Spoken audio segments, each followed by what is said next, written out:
What I want to talk to you about today is what I call touch marketing. I'm sure I'm not the person who coined that term. Excuse me, let me just close this. But in effect, it's an extremely effective method of branding and advertising for businesses of all sizes. Larger companies use it in a different way than what I recommend. I generally work with and support smaller companies, generally what are called small and mid-sized businesses. But it's an extremely effective approach that you can use cost effectively, and the system that I propose is something that just about any business owner can get their arms around. So I feel as though it's an extremely beneficial message to get out to people who are the owners and operators of small to mid-sized businesses. What I want to talk to you about today is what touch marketing is, at least what my definition of it is, and what it does, how it works, how it's able to affect your target audience. And the target audience is an extremely important aspect of the whole thing. A big question is, who should you be touching? Who's going to respond to your marketing messages that you send out? I'll talk about a variety of different types of touches that you can use, and in fact this is a big part of how I kind of got on Henry's radar screen and a number of other people. I'll give examples for you, both what I do now, what I've done for other companies in the past, and also a variety of examples that you're familiar with that you probably see on a day-to-day basis. I'll talk about how much it costs to implement a touch marketing program and how you can budget for it. And then finally, I'll wrap up with how you can get started with it. As Henry mentioned to you, I first got involved in the world of entrepreneurship in 1974 when my mother opened a print shop in Springfield, Virginia. And since then, I have been an entrepreneur all that time. I've worked with thousands of entrepreneurs. I've presented before them all across the country. I actually nowadays interview successful entrepreneurs and talk to them about how they did what they were able to do.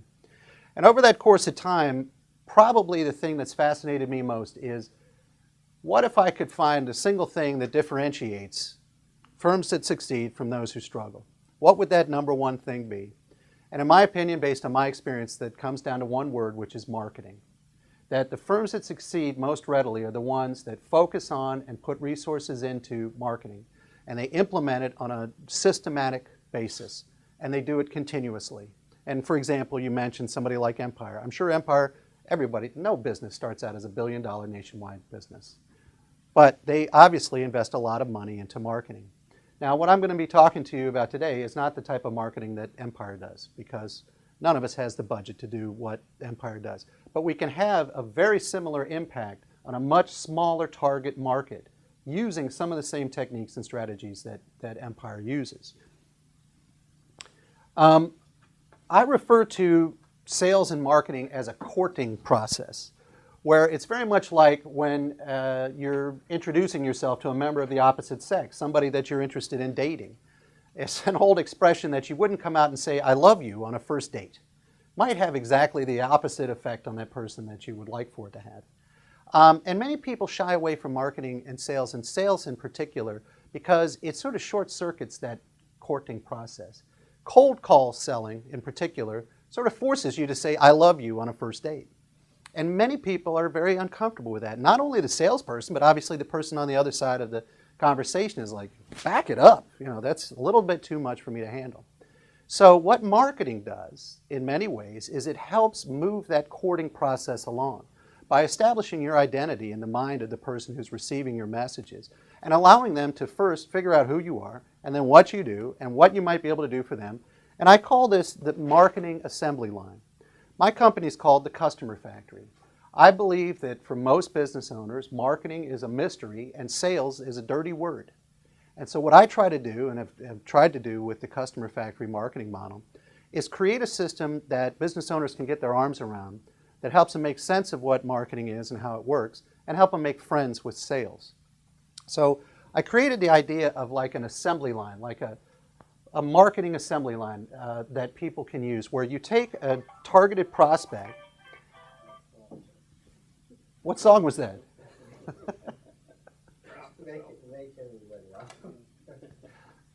You take a targeted prospect and you move them down the assembly line, from stranger to suspect to prospect to customer to client. And I'd like to quickly, if I could, just tell you what my definition of each of those names are. First off, there's a whole world full of strangers, people who have never heard of you or never heard of your company. But just as I was talking about a minute ago, we don't have a kind of budget that an empire does to send our message out to a whole world full of strangers. So the very first thing that you need to do in your touch marketing system is decide, who's my target market?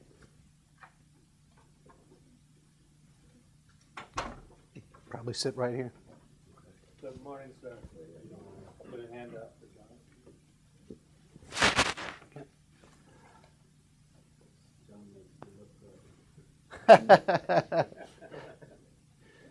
In any event, determining who your target market is a crucial first step. And in my customer factory vernacular, I would call this designing your customer. And as owners of existent businesses, this is an easier thing to do than somebody who's starting a business from scratch. What you can do is think about the old Pareto principle, the 80-20 rule. The 20% of your customers that make up 80% of your profits, possibly 80% of your sales. There's an extension of that. Some people postulate that the 5% of your customers make up about 50% of your sales. So what you can do is sort of picture, what is my prime client?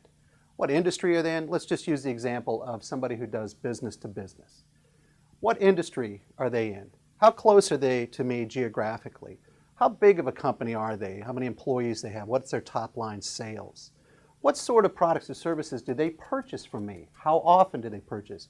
What's the title of the person within the company that buys from me? This type of thing. And so you can sort of see the shape of your prime client profile coming into focus as you focus on that. Then once you have that profile in place, and I apologize that I can't really go into detail on any one of these steps because of the time considerations we have. So I'm trying not to just gloss over, but I really don't have much choice. Once you have that prime client profile in focus, you can quickly, particularly in today's age of the internet and databases, find a lot more people who match that profile. There are list brokers like InfoUSA and a variety of other companies where you can quickly figure out, wow, there are 28 companies that match that profile within 5-mile radius of my firm. Unbelievable. Great. Those are the companies that I'm going to focus on. Or perhaps, and when we talk about budgeting in a moment, I'm going to expand that radius because my budget will allow me to take in the 100 companies that match that profile. So those are your strangers. They may never have heard of you, but they're in alignment with what you can bring the most value to. I often recommend that people find the people that they can bring the most value to because those are the people that you can profit from the most. The fact that your value offering brings the most benefit and solves the most problems for them means that you can charge them more than you could the unwashed masses out there who may not be in direct alignment with what it is that you do best. So you figure out who those people are, and then you figure out where those people are. And that's the strangers that you begin to send your touches at. Now, as you begin to communicate with them through a variety of different types of touches, and we'll talk about that in a moment, what they are, they slowly start moving down the assembly line. You can almost think of these touches as being the tools that are in place along the assembly line that convert raw sheet metal little by little into the finished customer that you want going out the door. The first step that they go to is what I call suspect. Again, I don't think it's a term that I coined, but it's where, okay, now, boom, I just saw this person's postcard or whatever it is. I don't believe whatever this message is. I never heard of this person before. They say that they understand my problems and can solve my problems, but I hear a lot of messages like that every day. All of us do. We all see television commercials, radio commercials, bumper stickers, direct mail pieces, what have you. And our initial reaction is, yeah. Tell me more. Well, with a successful touch marketing system where you are consistently telling them more, even if all you're doing is sending them the exact same message on a consistent basis, it's human nature. Little by little, they will come to change their perspective on you. From somebody that they never heard of before, to somebody they're now hearing about but are completely suspicious of, to somebody who, maybe I could see myself doing business with this person. Now, it's very important that you've done the homework up front, that the messages you're sending out are going to those targeted people for whom your solution presents a high level of value. Because otherwise, you haven't given those recipients a reason to care. The only way that we can break through into the crowded consciousness of our target market is by giving them a reason to care. It's been estimated that we get inundated with as many as 3,600 marketing messages a day. I don't know whether that number is right or wrong, but I figure it's got to be at least 1,000, newspaper ads, billboards, bumper stickers, business cards, you name it, that we see on a daily basis. So how do you elevate your message above the noise to get it to the point where it's actually going to get into their brain and stay there? And the way you do it is by, as I say, aligning your message with where their pain is. So if you're able to do that and they're hearing what you have to say, then they begin to position themselves as what I would next call the prospect, where you knew that they were a good prospect for you, but they didn't know it. But now they're actually seeing themselves as potentially partnering with you in a purchase transaction. They, over time, and this is a very important element of this whole process, have moved themselves down the road and down the assembly line to perceiving you as possibly being a partner that they could derive value from. Now, the next step is if you were fortunate enough to actually persuade these people to purchase from you. And this is one of the most important touches that you can ever have with a prospective customer. Because if you blow this transaction, you could have $1 billion marketing budget and you'll never get them back again. It won't matter. But it's ironic how many companies actually do a great job of focusing on the marketing side. And then when they do, and they're so successful at persuading people to buy, that a lot of people do, and they forget about what happens then when the person calls. And from that point forward, all of this perception that's been built up in this person's mind is hanging on for dear life to rationalize that they made a good decision purchasing from this company, in spite of all the evidence to the contrary, when they find out that the salespeople and the customer service people and the production people and everybody else are completely out of alignment with this message that they've been getting over and over again. So I encourage every company to really focus on making sure that that first purchase transaction, that you go way above and beyond the pale to make sure that not only are their expectations met, but they're exceeded. That you throw in a few things that they didn't even see coming, so that the message that you've created is now absolutely cemented in their mind. And that they then move from a customer, which I would define as somebody who buys from you once, to a client, which is a source of repeat and referral business. And that's the ultimate objective of your customer factory, is to really hone down the rough metal and rough stone down to that diamond, because that's exactly what you really want, is repeat and referral business sources. So with that having been said, my definition of touch marketing is a system that allows you to move a targeted prospect from stranger to client through a series of gentle marketing messages. And I think with the sort of foundation I laid out here, you understand what I mean by that. I like to say that, that systematic marketing, sales is a problem because it requires you to move a stranger to a client. It requires you to take them from never heard of you to here's my check. That's a big leap if you try to take it all at once. But what touch marketing does, and what any successful marketing program does, is it breaks it down to a system that occurs over time. Bless you. Specifically, what touch marketing allows you to do with your target market is introduce yourself to them first off. That's the first thing you have to do. You've got to get past never heard of you. Then the next question in their mind is, well, what good are you to me? Because again, they have to care, otherwise the message is never going to get in, much less stick. A consistent message that occurs over time also creates trust in their mind, that you really are what you say you are. Now let's go back to the example of the boy and girl, boy meets girl. If the boy calls the next day and follows up and just says, hey, it was great to meet you, and still doesn't say I want to marry you, but enjoyed it very much, and I hope it's all right if I call you again in the future. Maybe we'll go out sometime in the future. Great. Best move you can make is hang up at that point, because these little touches over time is what will establish trust in the mind of the other person. It's not going for the throat at any point in this process. It's really important to keep reaching out and simply saying, here's who I am. And don't be embarrassed or ashamed about whatever it is that you are and that you in particular believe. Because there will be some people who will turn away from whatever that message is. And that's absolutely okay. Because you don't want to invest your time, money, or energy into trying to convince somebody who's never going to do business with you anyway that they're wrong. There's an expression I love in marketing which is, What you should be trying to do with your target market is to get them to either turn up the volume or change the channel. Because you don't want people on the fence. You want people to either really engage with your message or not. Otherwise, the other people can just go away and fall by the roadside, and that's fine. It's a huge marketplace that we have here in the United States. We never need to worry about possibly leaving money on the table. And in fact, it's a point that I'd like to bring up.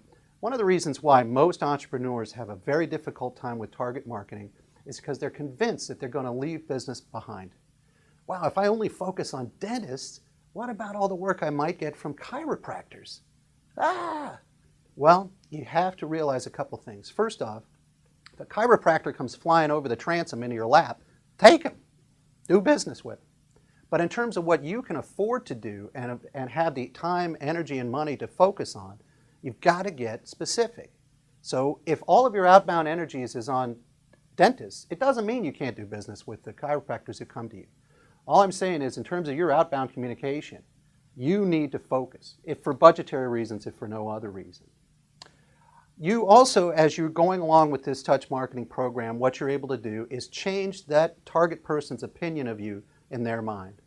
It's just human nature. The first time that you hear, particularly a marketing message, now you might be willing to give somebody the benefit of the doubt when you meet them and shake hands with them in a social environment, particularly if they're introduced to you by a third person that you both know and trust. You'll definitely give that person the benefit of the doubt. You get a postcard. You're not giving a postcard the benefit of the doubt. You're suspicious. We all are, because we're inundated with all these messages, and we've been let down in the past. But touch marketing allows you to change that perspective, that person's perspective on you over time. And of course, the ultimate manifestation of a successful touch marketing program is that it generates sales. Now, the three most important elements of touch marketing are who your target market is, what the message is that you have for them, and what media are you going to communicate that message to that market. We talked about a minute ago that it's really important to get specific about your target market. I would also say to you that it's entirely possible, and many companies do. Another great example is Empire, to have multiple, what I would call, marketing assembly lines. Empire's got one that's carpet and hardwood. They got one now that's windows. They got the siding. They're doing everything, roofing, whatever. So you can do the same thing. You can have a marketing assembly line that's targeting chiropractors, one that's targeting dentists, what have you. But I would encourage you to do one at a time and start with the lowest hanging fruit first. Who is that really plum customer that you want to get more of? And start with that. Create an assembly line that focuses on that group. Once you get that up and running and you've learned what works and what doesn't work in a touch marketing system, then you can create another assembly line that goes after the second most plum target market. I think you guys are allergic to my message here this morning. That's not good. And then craft a message that really speaks to that group, whoever that first plum group is. There are a variety of things, advertising-oriented truisms, attention, interest, decision, and action type steps. There are a variety of ways that you can create a message that's really going to resonate with your target market. But the two things I would say are most important for you to include in your message is, first off, is the Bill Clinton approach. I feel your pain. I understand what your problem is. I really do. And you can throw it out there and maybe use certain pat phrases or certain vernacular that's only used within their industry that they'll understand and that tells them that you understand their problem. And the second aspect of it is, and I have a solution for you. Now, it's important not to overreach in terms of what you're promising. It's better not to say, I have the only solution, or I have the best solution. It's better to say, I have a solution. People are more likely to accept that than that you're, God's gift to chiropractic. So keep it as low-key as possible, and remember that you don't have to go over the top because you're going to be communicating with them over and over again. You're not trying to propose marriage on the first date. In terms of the media that you choose, there are a variety of touch methods available to you, including the ones that I have listed here. I'm just going to go through each one as quickly as I can. I need to see my clock to see how I'm doing on time. Okay. Email is an extremely effective medium. Now, there's a lot of resistance to using email as a marketing channel because of spam. people hate spam. I hate spam. Everybody hates spam.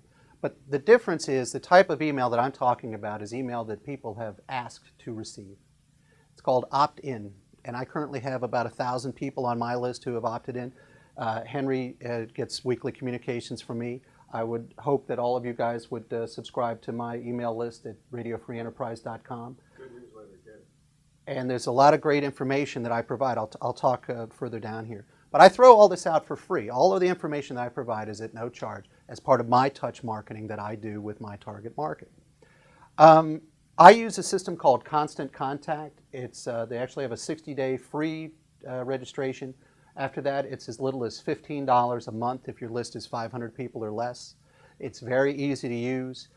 If you go to radiofreeenterprise.com, there's actually an hour-long interview that I did with an executive from Constant Contact that explains exactly how to use their system and how to make best use of it. There's another thing called audio postcards through a company called Audio Generator, where you can send out an email with a link in it. People click on that link, and up pops a browser window that has a picture that looks like a postcard. And you can either have it set to automatically play the audio, or people have to click the play button to make the audio play. I would recommend that they have to click play, because it's never more embarrassing than you're in a work situation and all at once audio that you didn't anticipate comes blasting out of your speakers. And that, whether you're the owner of the company or the lowest person on the totem pole, that's no fun. And again, that's the kind of message that can leave a bad impression, a bad taste in somebody's mind, and they'll opt out. They don't want to get that experience from you again. But what you can do with audio postcards is pretty amazing. You can record a message by telephone. And maybe it's a blast that's going out. Maybe you have a group of realtors and there's something that's just happened, some new HUD regulation or something that people really need to know about right away. You can get on the phone, record the message, send the email out to your list, and immediately they'll have access to the information from you in your own voice, which another thing is very important. I'm a big proponent of people using audio as one of the channels that they communicate with people with. Because even if you feel like you don't have a good voice for radio or what have you, it's your voice. You're passionate about it. You really know the topic. And people sense that just inherently. They know that you feel strongly about it. And that's a real strong way that they can connect with you and believe your message that you feel their pain and you have an answer for them. Direct mail is also something that can be extremely effective. Henry and I both use a system called sendoutcards.com. That's an online system where you can send personalized cards. I use it all the time. I've sent thousands of cards. One of the most important things that I do with send out cards is send thank you cards to people. Get off the phone with somebody, send them a thank you card. Somebody sends me a referral, I send them a thank you card thanking them for the referral. If the referral turns into business, I send them another thank you card with a gift card in it. And, you know, $10, it could have been a $10,000 referral, but a $10 gift card to Starbucks goes a long way to show people you really appreciate what they did for you and to incentivize them to do more of it in the future. The whole system is extremely inexpensive. The postcards can be sent for 62 cents plus postage. Note cards are 93 cents plus postage. Full color inside and out, personalized, can be done in your own handwriting font with your signature to that person's name. The card is printed inside and out, cut to size, folded in half, stuffed in the envelope, envelopes addressed, envelopes stamped, envelopes sealed, and the whole thing delivered to the post office for, I guess it's $1.32, including the 39-cent postage stamp. So kind of hard to go wrong with send out cards. I use also a blog/podcast website format, which is what Radio Free Enterprise is. And every week I find interesting things to share with people who come to my blog and come to my podcast. I do a lot of interviews with successful business owners. I call them entrepreneurial success story interviews. I also, for example, this week interviewed an executive from Dell Computer about a new initiative they have called Small Business 360. Where they have found, because of their direct marketing model, they have thousands of business owners call them every week to order computers. And sometimes people say, you know, I want a 2.5 gigahertz Pentium 72, you know, what have you. They're very specific. But most of the people who call say, you know, I need a computer to run this new point of sale software for my dry cleaning business. And I'm not quite sure what I need. Well, what Dell found was over and over again, they were getting the same questions and the same problems and challenges were being expressed by the people calling in. So Dell created a proactive approach to what I call education-based marketing, which is what I also do, to put their hand out first to their target market and say, let us help you solve these problems. And they found 5 specific vertical markets that they're going after right now, one of which is architecture. I'll tell you just very quickly, the downside of blogging and podcasting is it's extremely time intensive. It takes forever. You have to find things to talk about, then you got to write it, then you got to proofread it, and whatever. But I will tell you that it's had an enormous impact on my business just since January, which is when I started it. For example, Dell contacted me because I had posted something about Dell on my site. In search engines, blog postings had the same ranking as anything else, including a New York Times article or what have you, based upon whatever criteria that you may have. And companies like Dell often have what are called news alerts, where they will get an email every time their company is mentioned in the press. The press includes me. And so I was contacted by the PR people at Dell, which then turned into the interview with the executive, which I believe is going to turn into a relationship between Radio Free Enterprise and Dell, because they've got this huge initiative focusing on small business, and I have a channel through which they can reach their target market. There's another organization you may be aware of called BNI, which is Business Network International. It's the world's largest business networking organization. It has 93,000 members in 35 countries. Same thing happened earlier this year. I wrote something about BNI, was contacted by BNI. Long story short, starting on April 11th, I'll be producing and co-hosting the official BNI podcast with Dr. Ivan Meisner, who's the founder and chairman of BNI. And that's going to be an international thing, and it's going to be a huge leverage point for my business. In those cases, obviously the time and effort that I put into blogging and podcasting paid off. But it's a real commitment, and you have to stick with it. Free information is another very important way that you can connect with your target market. I have a whole nother presentation I do on what I call education-based marketing. But anytime you see a commercial or see an ad that says, call this 800 number and get our free full-color brochure and 60-minute DVD that explains how you can lose 20 pounds in the next 15 minutes, that's education-based marketing. And it's a very specific process. I'm studying it. I've actually ordered about 14 different information packages to see how companies handle this. But here's an example of one that I did recently for an attorney in Fairfax. This guy specializes in representing people who have been unfortunate enough to be arrested for driving under the influence. Now, if you haven't been arrested for driving under the influence, you could not care less about this information. You don't care about this guy or his success track record or anything else. If you have been arrested for DUI, this is some of the most important information you could possibly get your hands on. It's 40 individual segments on different aspects of the penalties that you may pay and different ways you can defend yourself. This is working very successfully for this gentleman. It's being mailed out weekly to about 75 people in Northern Virginia, unfortunately, every week, who have been arrested for DUI. I have a variety of other samples of it, but you can create an audio, a video, a print booklet, what have you. And it's a great way to touch your marketplace. I use it all the time. I have a video postcard, a video business card, and an audio business card that I use. And it's information that I provide for free. And one way you can look at it is that my blog and podcast are also free information that I sort of throw my bread on the water with. Another big touch that you can use are live events. Now, these can either be training events where you bring in somebody to present, you present yourself. It could be a social event, like sort of a Halloween-themed thing in the fall and a barbecue in the summer and what have you in the spring. If you do a socially oriented event, I strongly recommend that you don't make it any sort of a marketing type thing. It's just an opportunity for you to literally touch your market. Shake hands with them, introduce yourself to them personally, and just have a good time together. It's a great way to establish yourself in their mind. Phone calls, there's even an expression in sales, call reluctance. People are reluctant to call people on the phone, primarily because of this whole idea of cold calling. I'm going to call somebody out of the blue. They don't know who I am. They have absolutely no reason to take my call.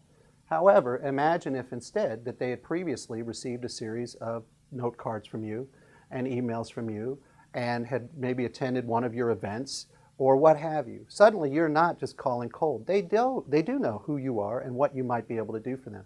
Now, they may still choose not to take your call, but you have a much higher probability that they will take your call and that you're going to be able to advance the conversation further down the assembly line, possibly to an eventual potential sale. I'll give you a quick example of something I did in advance of a phone call. I used send out cards to send a series of 4 note cards, one a week, to a guy whose first name is Alex. And the first card I sent had a giant A on the front. And inside I said, A is for, I don't even remember, awesome or whatever. And, you're the greatest. L is for, E is for so forth. Those went out one after the next, one a week. On the 5th week, I called this guy. Now, I will tell you, he did not choose to go with what I was proposing to him. But he did take my phone call. And this guy did not know me from Alex. But he did after these series of cards. And at $1.32 each, whatever, it was something like $5.25 was my total investment, plus 5 weeks of time. Very important sort of magic pixie dust over the thing, that those cards came once a week. So by the time the 5th week rolled around and I called him, he at least had some idea in his mind who I was and what I was going to be calling him about. Personal visits and sales calls are also a very important type of touch, and again, they're best served up after you've already set the table. Now, before I tell you quickly about my budget here, I want to tell you very quickly, and I'm sorry this slide is not in your handout, but there are 5 success factors to any great touch marketing program. The first is that it's targeted. We've talked about that. The second is it's consistent, like the thing that I sent to Alex. Every week, I'd be willing to bet by the 3rd or 4th week he was looking for that card. And especially since he saw the A, the L, he knew where I was going with this thing. He probably wondered if I was going with Alexander or, what was going to happen. It's important that it be personalized. The more personalized each of your touches are, the more effective they're going to be. Interactivity is also extremely important. The type of thing you were talking about with Web 2.0. I oftentimes think of Web 2.0 as being Web two-way. Instead of us just throwing information out on the internet, Web 2.0 allows people to also communicate back with us. The extent to which you can get people to actually reach out and touch you as well, boy, you really got them locked in to the conversation. Also, a very important success factor is that your touches be multi-dimensional. And by that I mean the more different senses that you can engage with them on. They hear you speak on an audio, they see you on video, they read your message either in print or online. They actually touch you and feel you at a live event. Hopefully they don't smell you or taste you, but as long as it was good, that would also help us solidify. So the extent to which you can touch their brain through different channels at different times will in large part determine how successful you are in sticking inside of their brain. Now, budgeting is relatively straightforward. I use a rule of thumb I call $20 marketing. I believe it depends on what business you're in and what the lifetime value of a client is for you. But if you don't feel that investing $20 on an annual basis in a particular prospect makes sense, then you probably shouldn't be talking to that prospect. That person should not be on your list. If you feel that $20 is too much to spend on any prospect on an annual basis, then it's possible that you're in a very commoditized business where there are very thin margins and et cetera, but I can't help you. I really believe that if you're not willing to spend at least $20 per targeted prospect, either you're not serious or I don't understand what's going on with your business and I couldn't help you. So I'll talk to you in a minute about what you can do for $20 on an annual basis. But basically, let's say you had a $4,000 budget. You divide that by $20 and it tells you that you can target 200 people annually with a touch marketing system. Now, you may think 200 is too few, 200 is too many, what have you. It's up to you to adjust your budget and your number of target people. But I really feel that $20 is a great number to sort of put a stake in the ground and then put the rest of your program, your budget around that. Let's go back to the $4,000 budget. Find the 200 best prospects who are the closest to you, that most closely match your profile that we created at the beginning, and then touch them as many times as 25 times a year. I'm constrained by time, but there's a combination of emails, postcards, note cards, live events, information product, everything else that I've talked about that allows me to touch my prospects. In fact, I touch them more than 25 times a year because I touch them 52 times a year just by email. But you can touch people 25 times or more every year for $20 per person. Just to wrap up, if this all makes sense to you and you think that it's something you want to do, here's what you have to do to get started. First, what is your unique selling proposition? What makes you great? And I'll tell you, if you don't know the answer to this question, that's okay. But it's an important discipline to figure it out.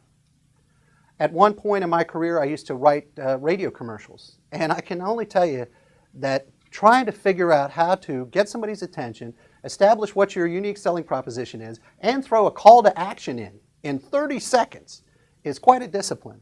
But what it does for you, though, it really forces you to get right down to the nuts and bolts of why should people care? What's great?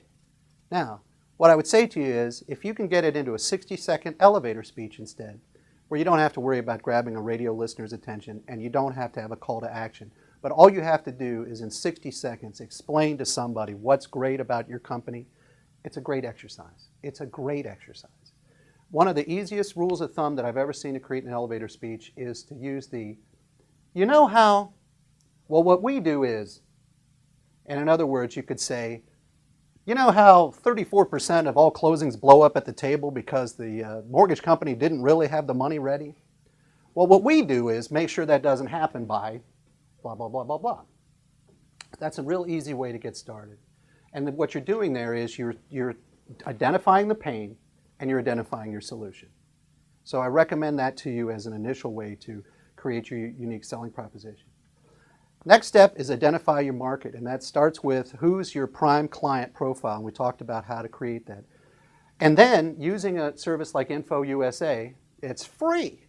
You can type it in there, give me, this is the profile who I want, show me where those people are. It'll actually throw you a scatter plot on a map online and show you here's where they are, all around your address. Then, you know, if you want, you can print the map out for no charge, but if you want to get the records, you got to pay. But it can be $1 a record or less. It's a worthwhile investment. Determine your budget. I would tell you, for most companies, no matter what you're spending right now, it's not enough, depending on what your goals are. Now, you may not be interested in becoming the next empire. I'm not. I can tell you that. I don't want the headaches. I don't want the huge workforce. I don't want the logistical issues. I don't want any of that for me personally. But everybody's different.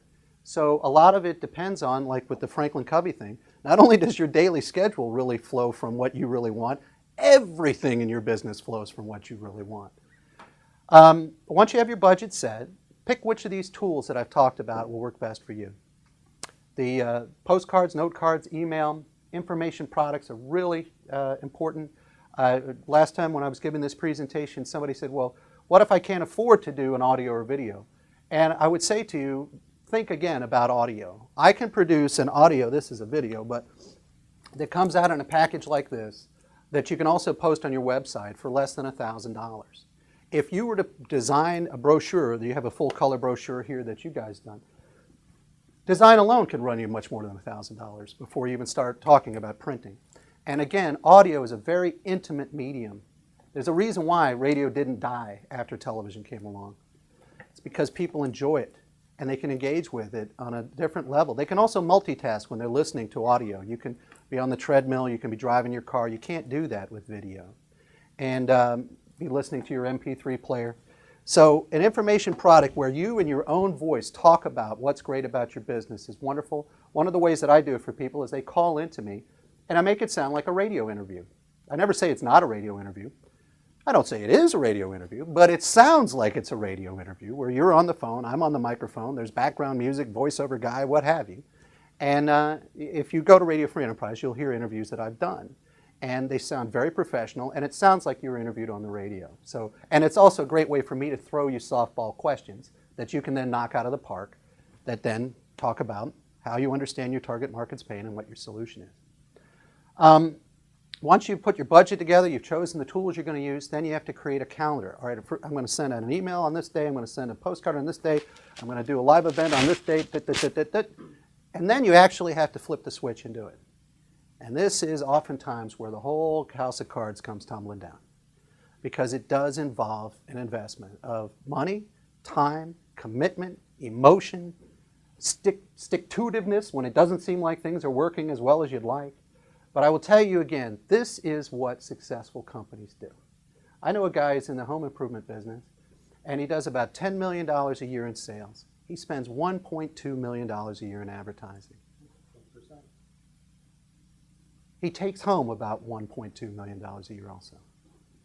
So, and I've often talked to top producing realtors. I've had a lot of experience in the real estate business. And it's a chicken and the egg question. Top producing realtors spend a lot of money on marketing. And so I will say to them, did you become a top producer and then you had the budget to spend money on marketing? Or did you start out spending money on marketing and that's how you became a top producing agent? They started out spending the money on marketing. That's the way it works. Now, one thing that's very important, though, is you have a system, and then you work it. So that's touch marketing.